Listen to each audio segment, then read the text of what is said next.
Thank you again here for joining us. Hi, Sean Callahan, HuskerOnline.com. Steve Sipple, Robin Washett. We're here to break down Nebraska's 15-14 loss to Wisconsin. It was a game where Nebraska, approaching about the 10-minute mark of the fourth quarter, held a 14-3 lead. The Badgers get points on 3 of its final 4 possessions to win on Saturday. They've now won 9 in a row against Nebraska. This one really stings, though, because Nebraska had a lot of things go right. The Badgers were not at their best. It was arguably probably one of the more beatable teams Wisconsin's had.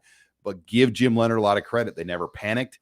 They stuck with their plan. They knew they could wear Nebraska down, he said after the game. They kept running it, and they finished in a way that you have to finish on a cold November day like we saw here, guys, on Saturday. Yeah, I mean, a lot to unpack here. I mean, I don't really hang this loss on Nebraska's defense. No.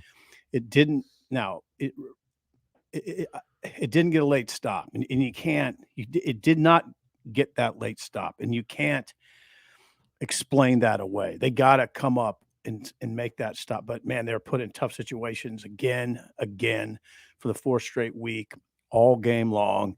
Wisconsin runs 70 plays. Nebraska runs 40, 39. 40, yeah. I think 39. Double check it. Total plays 49. They ran more running plays, 49 Wisconsin did, than Nebraska ran total plays. Yeah. So again, Nebraska doesn't get the first down when it needs it late. Doesn't get a late first down. Line gets blown up on first down. Then doesn't get a late stop. You know what? I'm hearing people saying, oh, Nebraska's cursed. There's a voodoo doll. No, just get stops. Oh. All right? Get stops and get first downs. I mean, this is not a curse.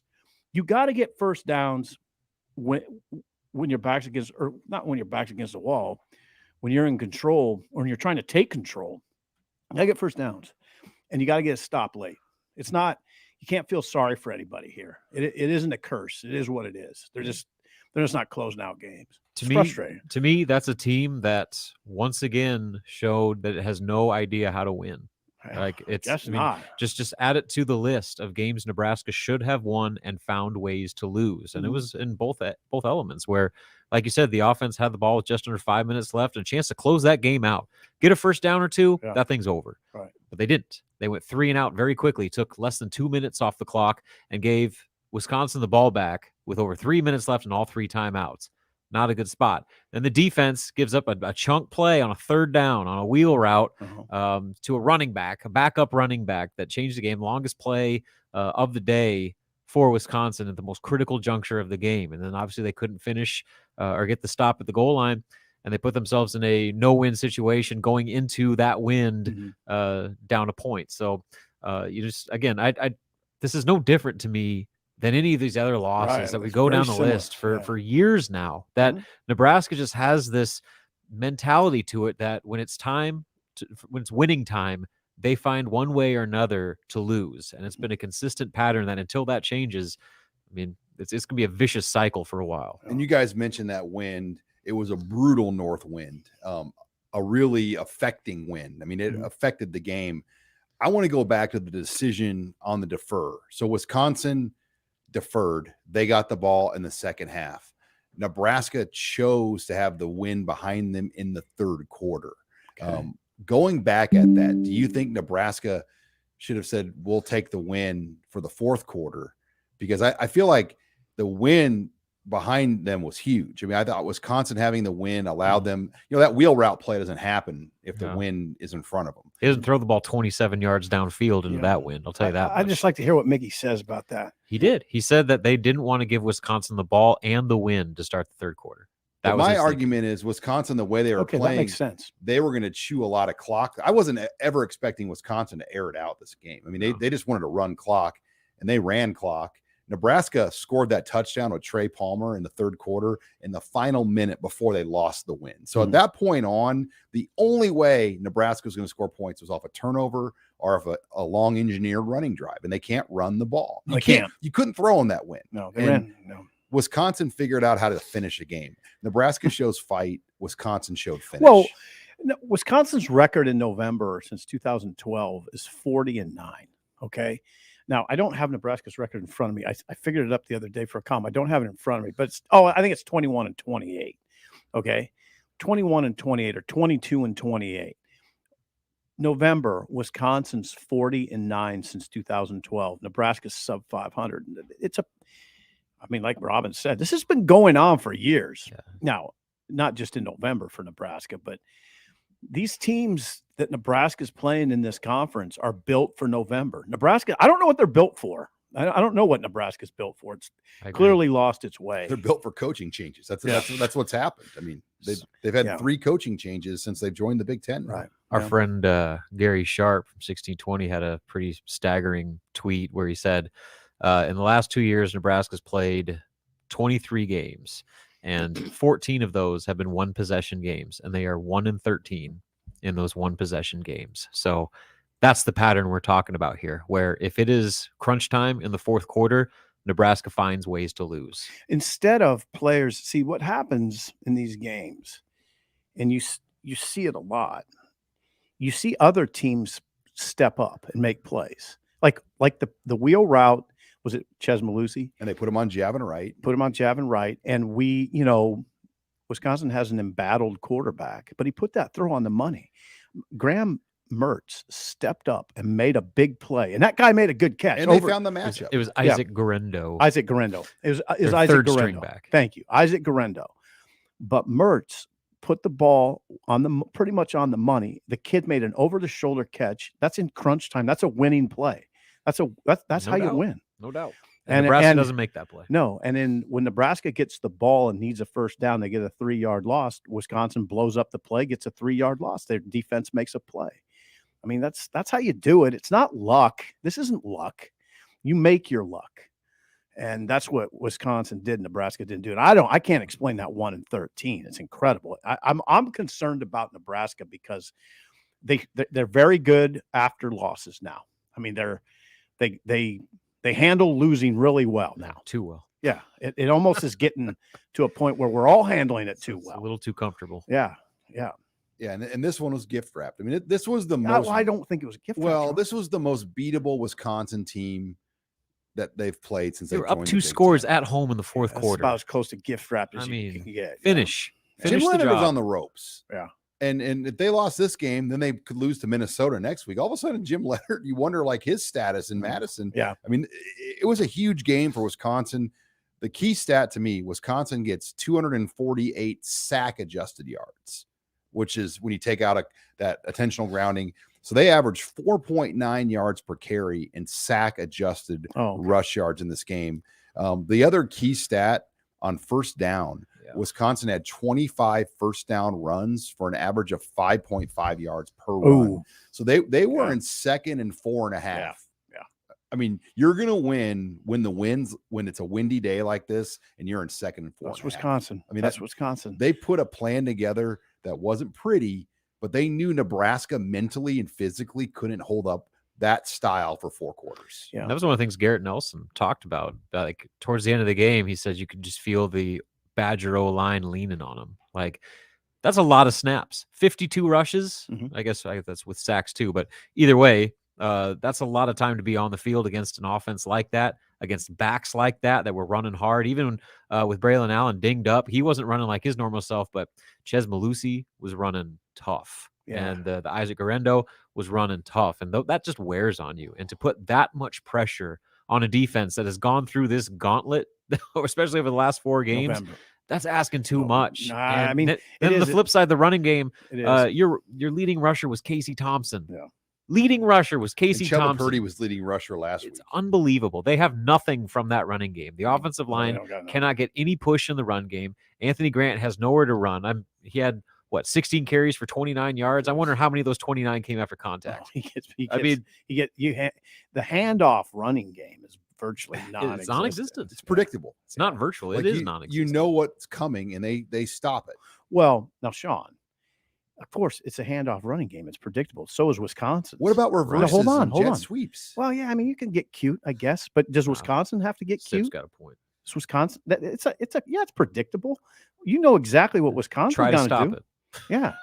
I mean, the good teams, Sean, I mean, come on, you covered Nebraska when you knew what they were going to do. They just did it. They aren't when I hate to do that thing, the Osborne thing, but I do. I hate to do it. But Sean, the lineman would go up to the line and tell them what we're running. They'd say, "This is what we're going to do. Stop it." Yeah. All right. No, I mean, of course it's predictable. What Wisconsin does is eminently predictable. Beat your man. Yeah, exactly. Yep. Yeah. No doubt Yeah, about you it. can run some cute stuff and maybe get them off balance. I will say they could do more of that. Yeah. Like just to at least help take some of the focus off the traditional run game. I mean, gives the defense something else to think about as opposed to tackle a standard handoff or get after Casey Thompson. The creativity in the play calling is, in my opinion, been lacking, especially considering where this offense is. They could use a little spice. A little bit. Well, if you're just joining us, thank you for joining Husker Online. It's a post-game live show. Sean Callahan, Robin Washett, Steve Sipple.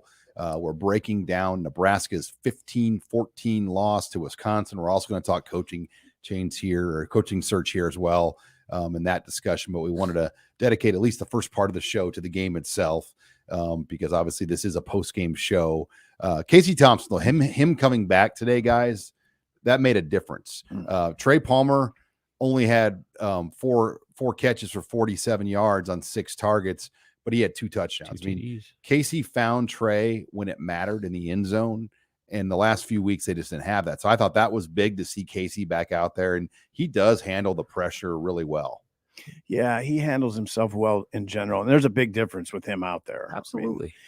I mean, they should get a win with him out there today. You're right, but yeah, he only threw for 106. It wasn't like he lit it up, but yeah, he manages the offense very well, and they're a different team with him. They at least had a pulse. Yeah. Offensively. Yeah. I mean, so I went back and looked it up. So you go back to when he was hurt at the end of the late in the second quarter against Illinois. Nebraska's played 10 quarters without Casey Thompson up until this point. The combination of Shepard Purdy and Logan Smothers combined to go 25 of 55 for 208 yards, no touchdowns, and 2 interceptions over 10 quarters. Take Casey Thompson throws 2 TDs and 100 yards in his first game against a good Wisconsin defense. So, I mean, that just shows you everything. It's obviously we don't need to expand too much on the drop off between Casey and the backups, but that's glaring to where all of a sudden Casey comes back and they can actually move the football and they can score touchdowns. Yeah, it goes back to that really interesting question: is the starting quarterback for next year on this year's roster? Casey left it to be determined. Yeah, and he gets his master's degree, which is another interesting nugget. That he gets his master's degree in December, which is why he wanted to walk, because he did not walk at Texas. He had his bachelor's at Texas, chose not to walk, and kind of felt slighted by not getting that experience. So that's why he said he wanted to walk today. He said it meant nothing as far as his decision, whether he's leaving or going. He's going to wait into the offseason, see who the coach is, see the offense, and whether he's a fit. Now we got a super chat from Andrew Barlow. Thank you, Andrew, for your support and of the Husker Online show. But do you think Mark Whipple will be here next season? No. I personally hope not. But what's your thoughts? No. I mean, even if it was Mickey, he wouldn't be back. I mean, yeah. Why would he be back next year? There's zero chance. Yeah. Like, and this comment's been made on here by a few different people. Like, you can argue Whipple's been as big of a disaster as Diaco, just in his own way on the offense. Like, I just think he has not been a fit. Now, I want to think about that, Sean. What did Diaco have on defense? Now, I'm not defending Whipple to a high degree, but he's trying to play calls without an offensive line. They can run block. Okay, now, good luck with that. Okay, it's easy to criticize him until you're in his shoes, and you got to call a game without a line. We just established, Sean, you can't hand the ball off in a normal way and get any yards. Okay, well, how much of that playbook does that take away right there? What do? Your play action game's gone. I mean, so I ask you, what do you do? The one thing where Scott, and this is coming from someone that's worked on the staff, they said Frost was a lot better at junking it up. Yeah. He just knew in a situation where they were outmanned, or he knew how to formation or kind of junk it up was the word they used. And that Whipple's a proud pro guy. Mm-hmm. Guys like Whipple don't play that way. Frost kind of knew how to muddy it up a little bit to create yards. He did. And I think that's the difference. I guess, but it wasn't like Frost was having enormous success. I mean, Whipple's offense was operating fairly well early in the year. Mm-hmm. I mean, they were scoring points. They were. And then Casey gets hurt, and all of a sudden, everything shuts down. So I would say, without Casey, yes, it was Diaco level bad because they could barely even get past midfield. But I mean, Bob Diaco was just an utter disaster, and so like set records for futility. Right. for how Diaco bad had they a little were. more to work with too, didn't he? They're- Did you say that? I don't know. I mean, I would say that like Alex Davis as your primary pass rusher trouble. was one of the worst primary trouble. pass. Alex Davis in coverage. Yeah, I mean, that's trouble. I mean, they were really limited as far as rushing the quarterback. Yeah, they were. Like they had like alarmingly low sack numbers under Bob Diaco because he played an analytical defense where they all put everybody back. But we got another super chat from Cole, and it kind of breaks up into two parts here. This fan base is about done if they can if the hire doesn't excite the fan base and the next coach gets off to a slow start. The sellout streak is done for. That's from Cole. Now I will counter this. I think the sellout streak is going to be fine. Because number one, the new coach next year, they'll get that will work. But then number two, after the season's over, they're probably going to tear out the south end zone. Less tickets to sell. So like they're going to cut out a big swath of tickets.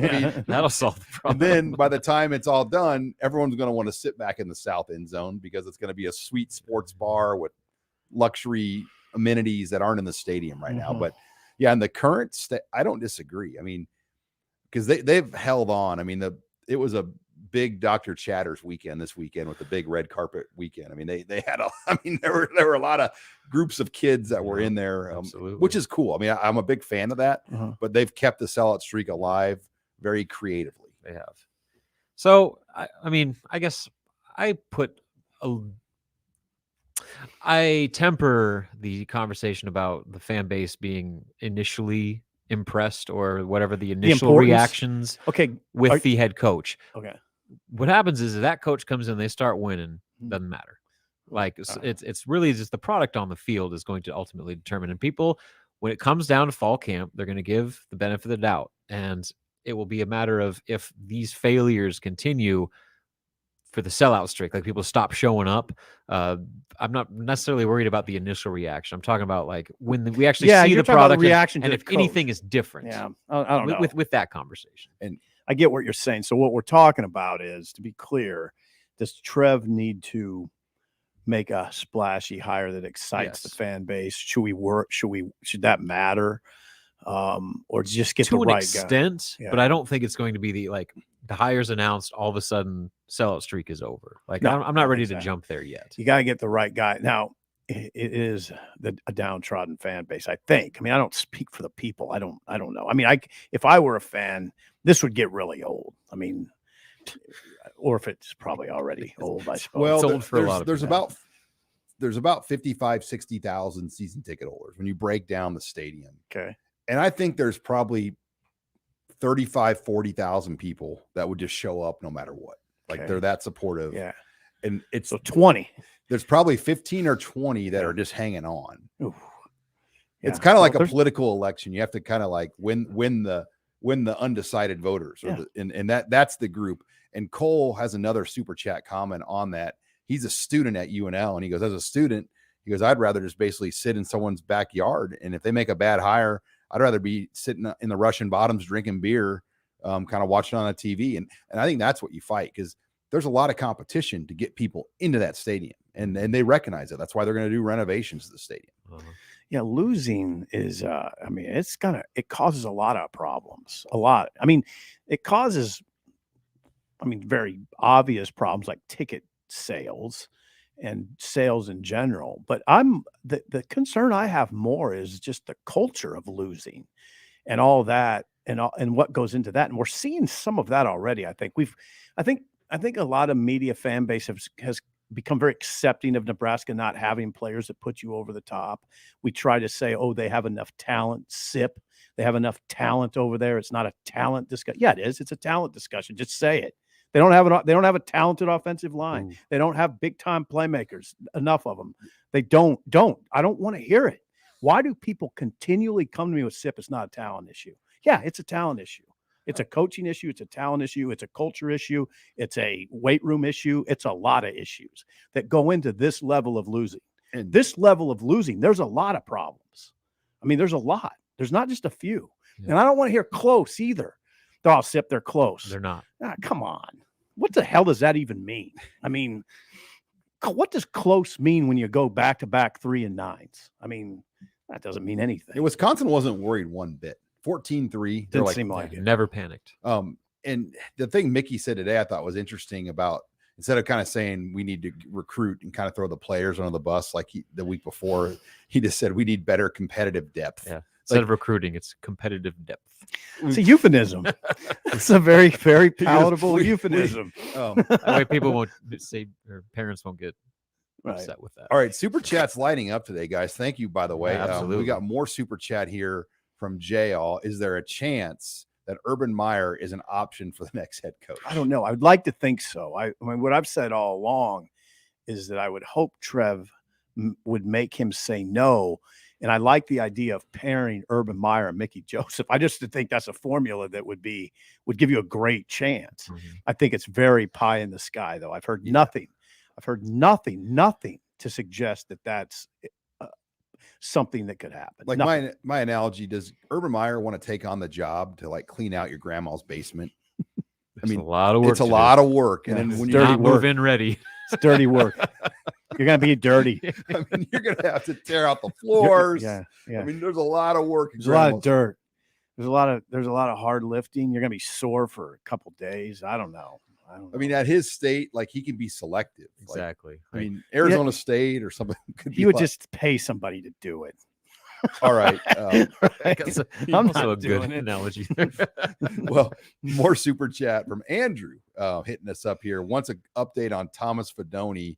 I thought he was going to play this year. Well, Andrew, they're really cautious with Thomas. I think he probably could play. It's very close, but I think they've made the decision that this young man cannot afford a third setback. He's had 2 knee setbacks.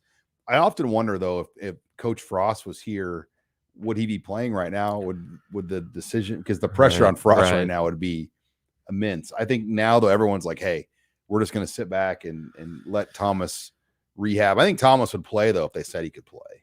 Oh, and he would be jumping at the chance. I mean, I know that he was very vocal on Twitter and all that stuff about his wanting to get back out there, but I think they're doing the right thing. I mean, 2 significant knee injuries in that short amount of time. I mean, you got to make sure that you're healthy for a kid like that, not just for his football future, but I mean, just his long-term health. Like you got to make sure he's ready to go before you throw him out there in what would be his first real collegiate action. So I think the smart move is just take this year off, give him a full off season to continue to rehab, recover, and make sure that he's ready to go for 2023. Got another super chat here from Cole. Sip, you can answer this one. Do you think Trev has been told no a lot? I don't think so. No. I don't. There's no evidence to suggest that. Information's limited. If you look at Auburn and Nebraska, the situations are very similar. No information's coming out at Auburn. The information that comes out at Nebraska is from the other side. It's not coming from the Nebraska side. There's no leaks. It's coming from, well, there's been maybe a few leaks, but it's largely coming from, the candidate side. Agents. Other coaches, coaches in the industry that have agents that talk to them, that sort of thing. But anyway, I don't have any evidence that suggests Trev's being told no multiple times. I think that would be people panicking for nothing. Don't you? I mean, you don't really pursue a guy to a point where they're going to say no. Like you kind of know they're going to say yes before you move paper forward. You don't. Right. You don't like get to the altar and then have them say no at the altar. Now that's happened before at Nebraska. Yeah, it has. Yes, it has. It's happened multiple times after the 2003 season. It did happen multiple Steve Peterson was in the church ready to have the wedding a couple times, and it that was nasty. Boy, he's got him today. Sean's zoned up. More super chat, and I'm going to put a super chat challenge out there. Somebody will put in $20 and Sip will tell you who thinks he's going to be the coach. No, I'm just kidding. It's like the piano bar. It's like, I'll play your song if you give me. I don't know that song. Lance wants to know, Lance Balkus. Lance Balkus. Hello, Lance. I know Lance. Kleiman, is that Lance from Holy Ghost? No, it's Lance from Lincoln. Lance wants to know Kleiman or Leipold, who is more likely? Leipold. Okay. 50-50. I'm not prepared to say that. Well, Kleiman's going to coach in the Big 12 championship He game. is. As long as he beats Leipold next weekend. And then that, if it is Kleiman, it would delay a week. You know what? You'd start getting an idea of who it might be if that's what happens, right? In fact, it would become almost clear, I think. Speaking of which, have you seen what's happening to Lance right now? Yeah. 48-14. That's 10 minutes still left. That's in the against fourth quarter. Texas. Yeah, it's trouble. Is it in Lawrence or in Yeah, Austin? I think it's in Lawrence. Well, remember Lance beat them last year. Yeah, he beat them in Austin last year. Yeah. Kleiman or Leipold, I would just say this. I think those guys are good examples of guys that are on the radar. And where it goes from there, it's very difficult to predict. You know, we've said Monken. We think I mean, I was hearing today that Monken is on the radar. And Football Scoop had him on the radar. Campbell, I think, might still be on the radar. Matt Campbell. These are the guys. DeBoer's a wild card. I'd say. You like DeBoer, and he might be a wild card. Kalen There could be people that there could be coaches that nobody's talking about. Jeff Traylor, wild UTSA. Card. Yeah. 27-9 at UTSA. They won today. 28-9 at UTSA. Yeah. What would the fans think if Jeff Traylor were the? Well, Jeff Traylor was named one of the top recruiters in college football. He's a great recruiter. Mm-hmm. He was a Big 12 recruiter of the year a few years ago. That's pretty good. That's pretty good distinction. He will be an SEC head coach or a Texas Power 5 head coach at some point. I just wonder what Nebraska fans would do with that, though. Is he culturally a fit? He's a Texas guy. He coached at Gilmore High School in Texas for 15 years. He was he's my age. He started he came up through the Texas high school ranks. He was at Gilmer High School for 15 years. Got his big break at Texas. I don't know the Texas head. Oh, it was Charlie Strong. Charlie Strong gave him his big break at Texas. And he kind of parlayed. It was 1 year, and I think Strong probably got fired. He went to SMU, then landed a head coaching job at UTSA, and has done fabulous. 28-9, first-time head coach at the college level, head coach in high school at Texas. So he's a Texas guy. I don't know. I mean, why not? You could probably think of some reasons why. I mean, I think cultural in the style. Culturally, like this league. You've got to build a roster to play in games like we saw today. Right. So you're talking, I see. That's why Kleiman, Lance, not Baylor versus Texas Tech. DeBoer. Right. This is not about good point, Rob. Looking pretty in your summer shorts. Yeah. I mean, this is a freaking right. It's a heavy jeans and Carhartt jacket league. I mean, this is Bring your overalls. I mean, you looked in that crowd. I looked in the crowd today, and I mean, it was freaking. I mean, you had to be a man. Yeah, you had to be a dude. And I did see a lot of Carhartts. I mean, just tough lady, and this is not, and that's why Kleiman, North Dakota State. I mean, DeBoer, Lance, South Dakota, Lance has that. He has that way about him. But you're right. It don't matter how fast you run, how far you throw. When it's blowing 30 out of the north and it's freezing like that, you just got to get up and freaking fight somebody. Yeah, it's a different brand. It's blocking and tackling. Yeah, it's blocking and tackling. That's what football is. Yeah. Football 101. Sorry, I got a little fired up. No, it's good. And your analogies are on point tonight, Sean. Good job. Drinking the old silver. I think the Coors Light's helping. All you can do at this point. Yeah. Okay, we got a comment from Cole in the super chat. We got a few more super chats. Cole says Monken would piss this fan base off. Please no. And I'm kind of getting that, guys. Like if Monken was named the coach, this feels like a Greg Schiano to Tennessee announcement where people would be really upset about it. I mean, well, how easy. I'm not saying me. I'm saying the loud vocal internet mob would lose it.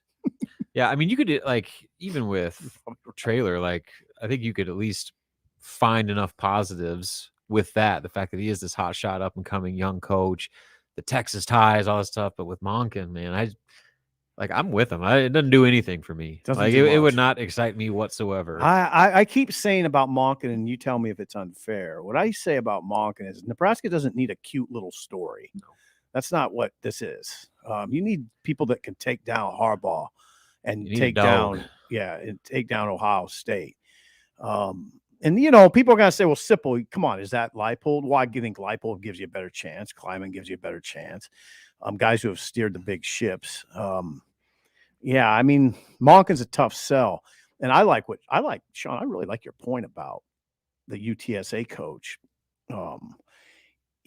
He has a good resume, but you're right. I mean, Texas. I mean, this is not a pretty tank top. No, this is Pennsylvania. This is the Eastern Seaboard. This is the Upper Midwest. This is badass November football. Rough. I mean, that's what this is. How would Texas San Antonio played in a game out here today? I'd guess not all that. Well, they do run it well. I will. But they play in the Alamo Dome. Yeah. We're not talking about UTSA. I'm just saying, like, Big Ten. Yeah, giving a team ready to play. Yeah, I'd say Jeff Traylor. You've talked me off of. I think he's a good candidate. Good. Guy. Yeah, stay in the South though. At least DeBoer. When you look at a guy like DeBoer, he's from small town South Dakota.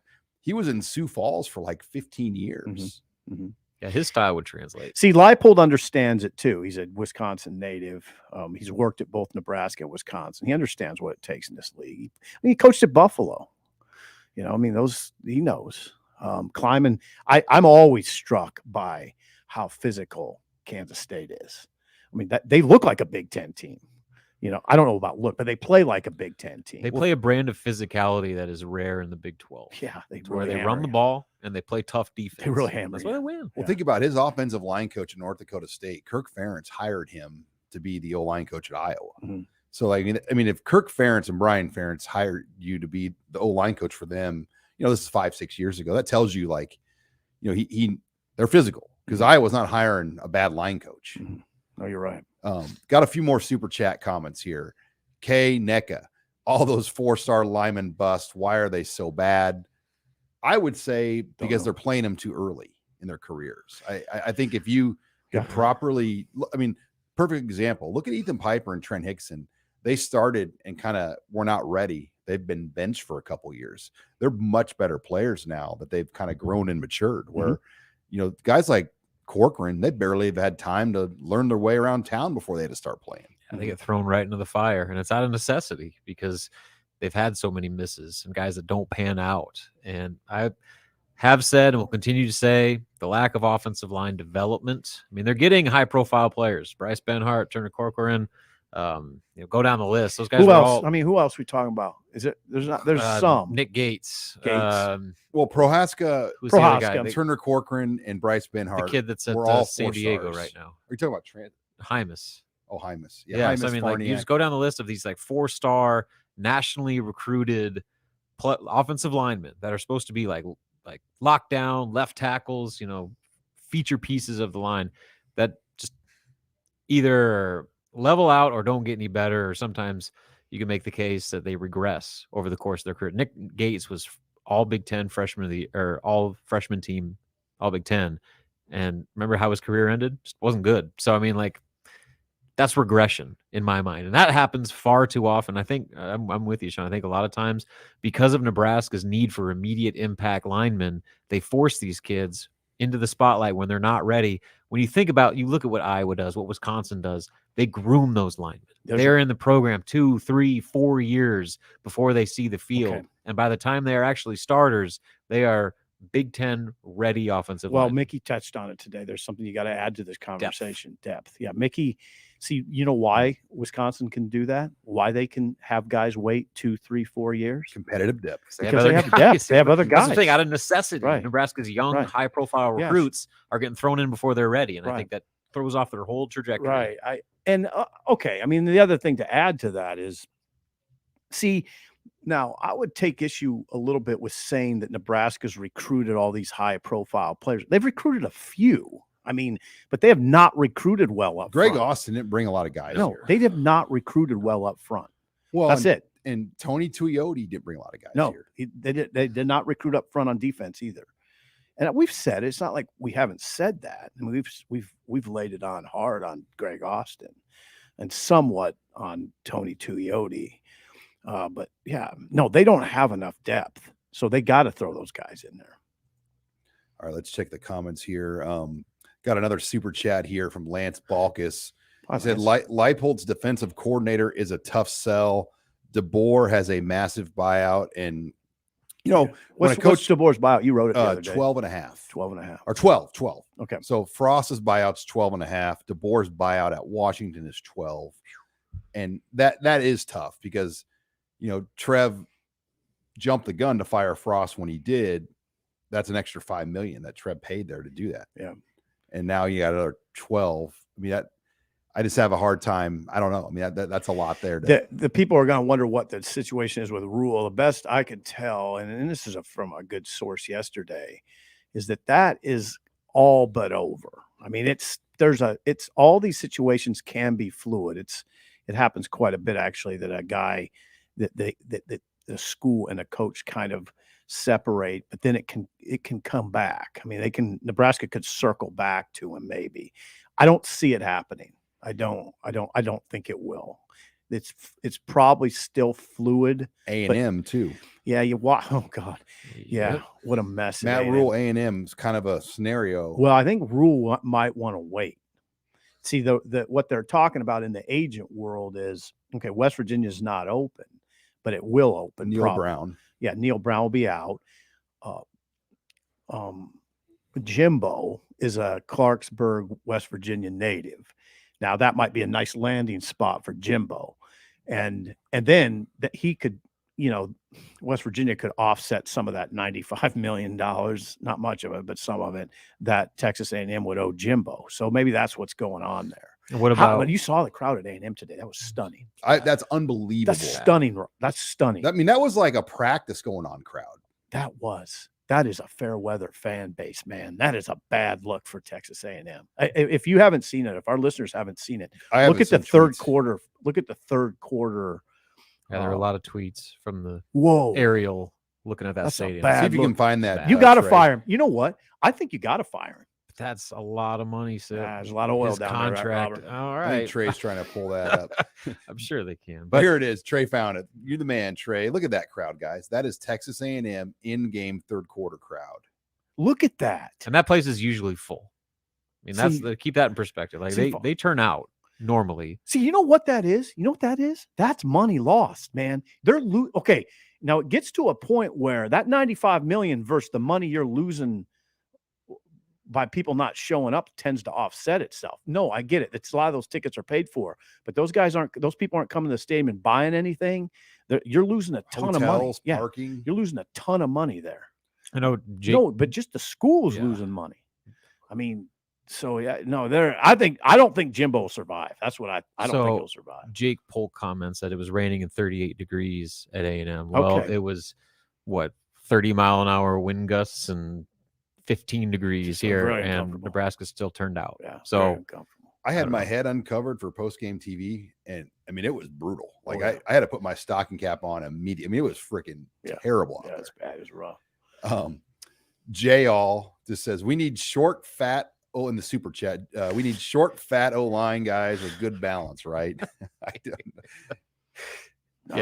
get asked this question a lot. Like, why doesn't Nebraska just go back to the option and do what they do? And I think the difference is in this league, it's a NFL developmental league on the lines, especially O-line, D-line. And you can't play in this league for 12 weeks with a line that's not tooled to go up against that type of line for 12 weeks. Mm-hmm. I mean, it's tough. Like this is different than the Big 8 and the Big 12. You cannot. Casey says that. You hear Casey? This is not a gimmicky league. It's a pro development league on the line of scrimmage, period. Yeah, Casey said that at the podium today, that the Big 12 is a lot different. It's a lot different world. You got to be able to run the ball. And Mickey said that this week too. I mean, Mickey talked about how the SEC, they play the game. They use all of the field, every inch of the field. In the Big 10, you're playing really in the middle of the field most of the time. So it's bruising. Thank you for the super chat, by the way. Steve Sipple will sing song requests for the right amount of super chat. You don't want that. We don't. Oh, I don't know. Got a good voice.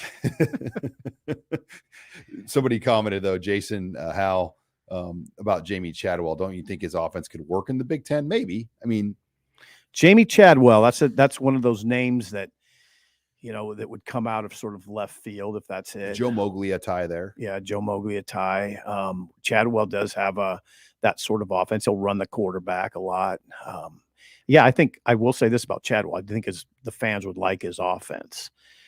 Again, though, I mean, coming from Coastal Carolina, you're coming from another world. I mean, you're coming from a field that's literally turquoise. I mean, it looks gimmicky. I don't know. It's a shorts and tank top. Yeah, it is. This is, I mean, we were in hunting gear and Carhartt. I mean, you saw Larry Jacobson, the Outland guy. So I mean, he was wearing like his duck hunting gear on the sidelines. I mean, it was not a pretty day to play football. No. That's why I think like you have to know the region, not necessarily just the Big Ten, but I mean, you got to know what it's like to coach high level football when the elements are working every bit against you every step of the way. Yeah. Like, 38 and rainy in Texas. I get it. That's cold and wet, but like, that's different than like cutting winds blowing at you and literally knocking down 35-yard field goal attempts from even crossing the crossbar. Like, it's a different game in November in the Big Ten than it is at any other Power 5 conference. And you have to be prepared for that. And not just what style of offense you run, but just your mentality of how you're grooming your program, how you're able to recruit in the trenches, and the way that you're able to adjust to those elements with the way you call games, with the way you manage games. And you find players with a suitable mentality. I don't think we can emphasize November, the importance of November enough, because if you're going to get to where you want as a program, you're going to have to win in November. Iowa's recent record in November is incredible. 13 in a row. Yeah, I think they've won 13 games in a row in November. Now think about that. Iowa's won 13 in a row in November. In the last 10 years, Nebraska's won 13 games in November combined. Say that again. Last 10 years. Yeah. Check out the orange one. Oh boy. We got a big one here, James. I'll do it. Sip. Who will be the next head coach, and will he be wearing an ugly visor? Gun to your head. Who's the next head coach? Just your 5:45 on a Saturday night in late November. Who's your money? I think that coach will come out of Kansas. That's what I think. One of the two Kansas schools. Yeah. All right. James, we really appreciate it. James gave you $20 to get that. I think that coach will come out of Kansas. That's my guess. It's just a guess. So there's a common question on our board with the tokens. How are you distributing your 100 tokens between Lance Leipold and Chris Kleiman? I'd probably put 55 on Kleiman. Over. Yeah. Interesting. Yeah. 55. Yeah. I mean, I'm just thinking sort of, I'm just using common sense here. I mean, Kleiman, his style fits better than Lance's. Now, Lance, I think, could adjust, move out of the Big 12 and tweak his system, his approach to where it would fit the Big 10. But Kleiman has it. I mean, Kleiman has it in place, and I think people would embrace Kleiman here. I mean, that guy he's no nonsense. Now Sean, you've talked about this. He wouldn't be a glad hander. He wouldn't be booster friendly. He wouldn't do all that crap. Like, they had a Cat Backers tour deal this summer, and I don't think he spoke at it even. He Now, can that work here? I don't know. Callahan got roasted for not wanting to do that sort of stuff. Again, that was, and they accept that down ago, there. but... I mean, Kansas State fans are great fans, but like it's not like Nebraska.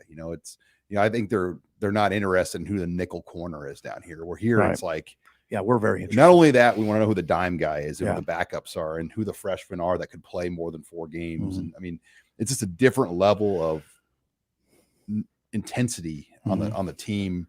And North Dakota State was like that, though. I know North Dakota State was a really intense fan base too. My friend that coached there said it's a lot like Nebraska, where the fans get on you. Well, I'm sure it was because they were winning at such a high level, and man, the interest. Think about the interest here with Nebraska losing. Well, just think of it this way: what if Nebraska won 3 straight national titles? I mean, we could do one of these 3 times a day. I mean, that's probably all we would do. You'd be getting a lot of super chat. There'd be a lot of super chats. Cole had one more. I want to get his super chat in about Ibrahim. Just said Ibrahim's running all over Iowa. The game is still tied. Fumbled. They just fumbled, but Iowa's hanging in there. Sam Laporta got hurt in that game too. Ooh, he did. Big. That's their best offensive player. Absolutely. That's Laporta. Laporta is Iowa's best offensive player. He's an NFL guy. Another one. Yeah. Ooh, that's a big injury. Yeah, so we'll see how long he's out, but I know he did leave the game That's a big with one. an injury. And so as we speak, 10-10, 5 minutes left in the fourth quarter. Oof. Iowa ball. All right. Well, thank you again for joining us here. We're in our final stage here of the Husker Online Postgame Show. Nebraska falls 15-14 on Senior Day to Wisconsin. Now we kind of just wait. I mean, we got Black Friday game, high school state championship games in the stadium Monday, Tuesday. We're going to hear from Mickey Joseph and players. There's only one day of media access this week. No coordinators, just Mickey Joseph, and my guess is 3 or 4 players on Tuesday. Then we go out to Iowa City. So it's a abbreviated week of access to the program, and it's probably smart. That's fine. What more is there to say at this point? Yeah, I mean, There's not much more to say. I think we're at this point, and it doesn't look like we'll have an announcement until after Iowa. Doesn't look like it. It really doesn't. I'd be surprised. I don't want to say for sure, but it doesn't look like it. And our plan right now is we're going to cover the game Friday, the 3 of us, and that could always change. But I think ideally we're going to get together on Saturday and do one of these shows. We're not going to do a post-game show from Iowa. We're going to get back on Friday night, and we'll reconvene here Saturday, and we'll kind of do set the stage for what's next show on Saturday. Okay. Because the post-game reaction doesn't really matter a whole lot. No. Unless they blow them out or win. But either way, the real story is what happens next. Yeah, and my thought is we need to get here. We need to get back here. Agree. Because I've covered enough Saturdays after Thanksgiving, unfortunately, since 2003. The Saturday after Thanksgiving in Nebraska, unfortunately, is a very, very busy day. It can be. It can be. Now, yeah, you don't know. Like, for instance, if it's climbing, there ain't going to be any announcements. No. There isn't going to be any announcements. I don't know. We'll have to see we'll have a better feel for it as the week goes, I'm sure. Minnesota gets the stop. We're going to get the ball back with 4 minutes left. JJ chimed in the super chat. Why not Tom Herman? I don't see him as a fit. Nope, I don't either. I mean, it's not a bad name. Texas. Yeah, he didn't have a bad record at Texas. His record at Texas was okay. It was. Okay. Boy, Zach Smith, though, Zach Smith really went after Herman and said a lot of things about he couldn't. I don't think Herman would be a fit here. That's not a fit with this AD. I don't think. No, it's not. Sean, that's the best way to put it. And I'm not going to get into some of the things that Zach Smith threw out there because it's not. That's not a fit with Nebraska's AD. That's to leave it at that. Let's just leave it at that. Okay. We got another super chat from Kay Neka. Dr. Tom put a lot of O-line in the NFL playing option, kind of combating my style. Now, the difference is they didn't put out NFL tackles. Even Osborne's best tackles were guards in the NFL. Zach Wiegert, Outland Award winner, was a guard in the NFL. Yeah. So to was play, he really? Yes. Robin and I did this Mount Rushmore, and we did position by position, guard, center, tackle, every position. And we had a hell of a time finding like true tackles. Oh, really? Did we do Bob Brown as a tackle on offense, or did we do him on defense? I can't remember. I think we did him on defense.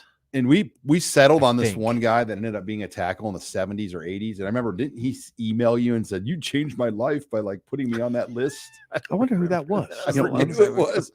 Mount Rushmore. It was our Mount. Oh, wow. This punt, the wind is crazy in this game right now. We're watching Iowa, Minnesota in the background. Yeah, we had So with Bob Brown, we had him as offensive guard. Who'd you have as tackle? Who's the mystery tackle? Okay, well, whose life was changed. I'll tell you in seconds once this loads. All right, so we had Ed Weir from 1923 to 1925, Forrest Bame from 1938 to 1940, Bob Newton from 69 to 70, and then Wiegert from 91. Bob Newton. Probably Bob Newton. 91 and 94. I think he hits your Facebook messages and other ones that potentially were included with Doug Glazer from the late 80s, Rob Zatechka, obviously, and then Carl Nix. So what I'm saying to you, Kay Neka, is Tom Osborne didn't put a lot of tackles in the NFL. Yeah, he had linemen. He put centers and guards, but tackles in this league, premium position. Defensive ends, edge rushers in this league, premium positions. Mm-hmm. And Wisconsin had a couple of those guys today. Yeah, one of them got, Herbig, their pass rusher, 11 and a half sacks, got ejected. Now twice. Twice ejected. I don't know how that happens. But and then, so he's out the first half against Minnesota next week. There's Wiegert. And then with Braylon Allen dinged up, Yeah. Look at that if picture of Minnesota could finish the job, Oh, there's that C. look out, Look at that picture of Uyghur. beast. Uyghur. I mean, Uyghur's a dude. Yeah. Oh, yeah. He's one of the best. He's one of the top 5 to ever do it here. And I mean, he's the kind of, you wouldn't mess with that guy today.